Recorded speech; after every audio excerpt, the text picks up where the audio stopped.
नमस्कार, आप सभी को हमारे चैनल में स्वागत है। तो ये क्या है, आपका लाइन डिफेक्ट जो है आपका टॉपिक है, ठीक है। तो इसमें आपको पढ़ना क्या है, दरअसल जो हम पॉइंट डिफेक्ट पढ़ लिए है ना इसके पीछे वाले वीडियो में, तो उसके आगे आपका टॉपिक दिया हुआ है लाइन डिफेक्ट, और इसमें हम क्रिस्टल में पाए जाने वाले डिफेक्ट के बारे में पढ़ेंगे, ठीक है।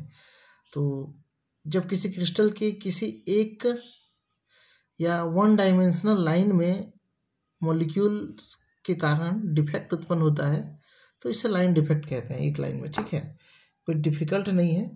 यहाँ पे मॉलिक्यूल क्या करेंगे, हट जाते हैं या फिर वहाँ पे एक गैप बन जाता है पूरे क्रिस्टल में, ठीक है। पूरे क्रिस्टल में कहने का मतलब डायग्राम से समझ में आएगा आपको किस तरह का होता है। इस प्रकार के डिफेक्ट जनरेट होने का जो मुख्य कारण होता है वो होता है सॉलिडिफिकेशन ऑफ सॉलिड क्रिस्टल। जब सॉलिड क्रिस्टल का हम सॉलिडिफिकेशन करते हैं, या प्लास्टिक डिफॉर्मेशन ऑफ क्रिस्टल, मतलब अगर फिसलन हो प्लास्टिक के जैसा हो, प्लास्टिक डिफॉर्मेशन मतलब वहाँ से एक एज जो है या एक छोटा सा प्लेन वहाँ से खसक जाए, ठीक है। या वैकेंसी कंडेंसेशन, जब वैकेंसी जो पॉइंट डिफेक्ट है आपस में मिलते मिलते मिलते मिलते पॉइंट डिफेक्ट एक लाइन क्रिएट कर देगा, तो उसे हम क्या कहेंगे, लाइन डिफेक्ट कहेंगे, ठीक है। तो वैकेंसी कंडेंसेशन से भी ये बन सकता है। दो टाइप के होंगे ये, है ना। दो टाइप से आप इसको समझा सकते हो। एक है आपका एज डिसलोकेशन और दूसरा है स्क्रू डिसलोकेशन, ठीक है। Screw dislocation. तो एज डिसलोकेशन क्या है, जब क्रिस्टल में, है ना, जब क्रिस्टल में एटम्स के हाफ प्लेन की कमी हो, क्या कह रहा है, एटम्स के हाफ प्लेन की कमी हो या फिर कहीं वो चला जाए, ठीक है। या हाफ प्लेन की अधिकता हो, अधिकता मतलब एक आधा प्लेन जो है उसमें आके समा जाए, ठीक है। तो इस कारण डिफेक्ट उत्पन्न हो जाता है। तो ये पूरा प्लेन डिफेक्ट तो नहीं कहलाएगा, लेकिन ये क्या कहलाएगा, ये यहाँ पे कहलाएगा आपका, चूँकि इसके कारण एक लाइन क्रिएट हो जाता है, ठीक है। डिफेक्ट का एक लाइन क्रिएट हो जाता है। आप कंफ्यूज मत रहना, यहाँ पे चूँकि प्लेन शब्द यूज हुआ है तो इसका मतलब यहाँ पे प्लेन डिफेक्ट होगा, ऐसा नहीं है। प्लेन की कमी हो या अधिकता हो, देखेंगे हम यहाँ डायग्राम में, ठीक है। तो वहाँ पे पॉइंट क्या बोलते हैं, लाइन डिफेक्ट जो है उत्पन्न हो जाता है, क्योंकि यहाँ हाफ प्लेन का एज ही एक लाइन डिफेक्ट के रूप में डिसलोकेशन उत्पन्न करता है। मतलब उसका एक एज ही, वहाँ पे एज जो होगा, उसका किनारा जो होगा वही क्या करेगा, वहाँ पे डिफेक्ट उत्पन्न करेगा। तो हम देख लेते हैं इसको डायग्राम से, ठीक है। डायग्राम अच्छे से नहीं बना है, मैं वीडियो के लास्ट में जो डाउनलोडेड पिक्चर है मैं उसको दे दूंगा। यहाँ पे देखो 1 2 3 4 5 मैंने मान लिया कि ये कोई क्रिस्टल है बहुत बड़ा सा, ठीक है। उसमें इस तरह से अणु जो है यहाँ पे अरेंज है। तो यहाँ पे क्या होता है कि हो सकता है उसका एक एज जो है या एक रो जो है वो मिसिंग हो जाए, ठीक है। वो क्या हो जाएगा, मैं यहाँ जानने के लिए लिख दिया हूँ, मिसिंग होने वाला रो, ये वाला रो हम यहाँ पे मिस कर रहे हैं। तो इसमें क्या बन जाएगा, 1 2 3 4 बचेगा। तो 1 2 3 4 तो है, इसमें भी क्या बचेगा, 1 2 3 4 1 2 3 4। तो यहाँ पे 4 ही हम ड्रॉ किए हैं, लेकिन ऊपर वाला जो है वो क्या है, अनडिफेक्टेड है, ठीक है। ऊपर वाला रो क्या है, जैसे का तैसा ही रहेगा। तो जब यहाँ पे ये एज निकल जाता है तो इसके बीच में जो दूरी होती है, यहाँ पे दूरी क्या हो जाएगी, डबल हो जाएगी। यहाँ का डिस्टेंस और यहाँ का डिस्टेंस क्या हो जाएगा, डबल हो जाएगा। अब ये एटम इसके साथ जुड़ना चाहेंगे, चूंकि ये तो हट गया है ना।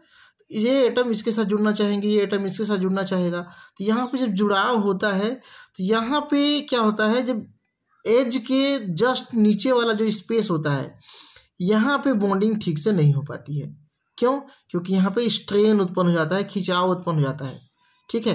तो यहाँ पे पूरा ये बहुत बड़ा इधर है ना, बहुत बड़ा क्रिस्टल है, बहुत लंबा क्रिस्टल है मान के चलो। तो यहाँ पे क्या होगा, पूरे पॉइंट में एक पूरे क्रिस्टल में एक ऐसा लाइन बन जाएगा, क्योंकि पूरे क्रिस्टल का ही एक हाफ प्लेन जो है हटा है यहाँ से, ठीक है। तो यहाँ पे क्या बन जाएगा, एक लाइन बन जाएगा, ठीक है, लाइन बन जाएगा।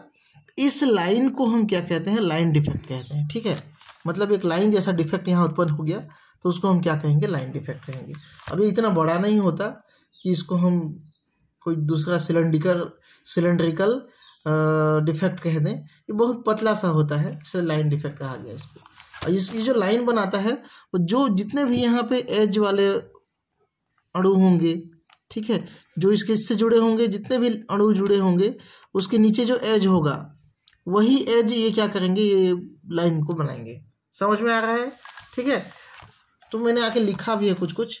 इस प्रकार के डिसलोकेशन के कारण नज़दीकी लैटिक्स स्ट्रक्चर में अरेंजमेंट डिस्टर्ब हो जाता है। अब देखो ये यहाँ से हट गया तो इसके आमने सामने वाले का जो अरेंजमेंट है वो तो डिस्टर्ब होगा ही होगा, ठीक है।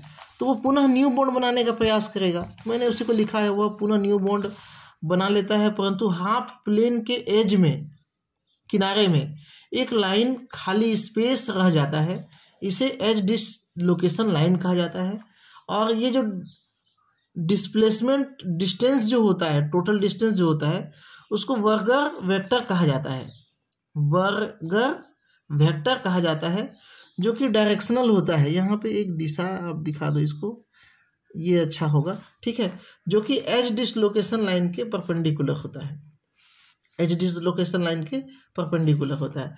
यह एक प्रकार का नॉन इक्विलिब्रियम डिफेक्ट है जो एक्स्ट्रा हाफ प्लेन के कारण यहाँ हमेशा एक्स्ट्रा हाफ प्लेन के कारण यहाँ पे हमेशा क्या बना रहेगा, स्ट्रेन बना रहेगा। भाई ये तो खिंचाव यहाँ पे बना ही रहेगा, है ना। बॉन्ड यहाँ बना है, बॉन्ड यहाँ बना है, बीच में बॉन्ड कहीं बन नहीं पाया, यहाँ पे एक आधा अधूरा बॉन्ड बना है, तो ये खिंचाव महसूस करता होगा ये एक दूसरे पर। और जब ये बॉन्ड बन भी जाएगा तो ये तिरछा हो गया अब, ठीक है, तो वो भी फैलना चाहता है, मतलब इसके बीच में कहीं अगर मॉलिक्यूल आ जाए तो इसको अपने में समा लेगा, ऐसा महसूस करना चाहता है, ऐसा महसूस कर रहा है ये, ठीक है। तो ये हो गया आपका एज डिसलोकेशन। और दूसरा जो होता है लाइन डिफेक्ट का टाइप होता है स्क्रॉ डिसलोकेशन। अब यहाँ पे क्या हुआ, इस डिसलोकेशन में एक क्रिस्टल में हम क्या करते हैं, जब उसका फॉर्मेशन होता हो उस कंडीशन में या तो अपवर्ड फोर्स लगाएंगे या डाउनवर्ड फोर्स लगाएंगे, मतलब या तो ऊपर धकेलेंगे या फिर नीचे धकेलेंगे, ठीक है, डायग्राम के साथ। जैसे हम यहाँ पे डाउनवर्ड यहाँ फोर्स लगा रहे हैं तो ये बॉन्डिंग यहाँ इसके साथ में ना हो करके इसकी बॉन्डिंग इसके साथ हो जाती है। देखो यहाँ पे इसकी बॉन्डिंग इसके साथ हो जाती है, तो यहाँ पे एक तरह से क्या निकला के आया, इस तरह से एक एज बन गया, दूसरा एज यहाँ बन रहा है, मतलब यहाँ पे डाउन, ये बहुत बड़ा क्रिस्टल है समझ लो, है ना। यहाँ पे क्या हो गया, ये शिफ्ट हो गया नीचे। अब चूंकि ये शिफ्ट हुआ, बॉन्ड तो यहाँ बन गया, इधर तो कोई डिफेक्ट हमको समझ में नहीं आ रहा है क्योंकि ये भी परफेक्ट है और ये भी परफेक्ट है। लेकिन यहाँ पे जब 1 2 3 4 5 और यहाँ पे 1 2 3 4 5, यहाँ पे कोई गायब नहीं हुआ, लेकिन जब ये प्रेस हुआ तो इसका बॉन्ड इसके साथ, इसका बॉन्ड इसके साथ, इसका बॉन्ड इसके साथ, इसका बॉन्ड इसके साथ तो बन गया।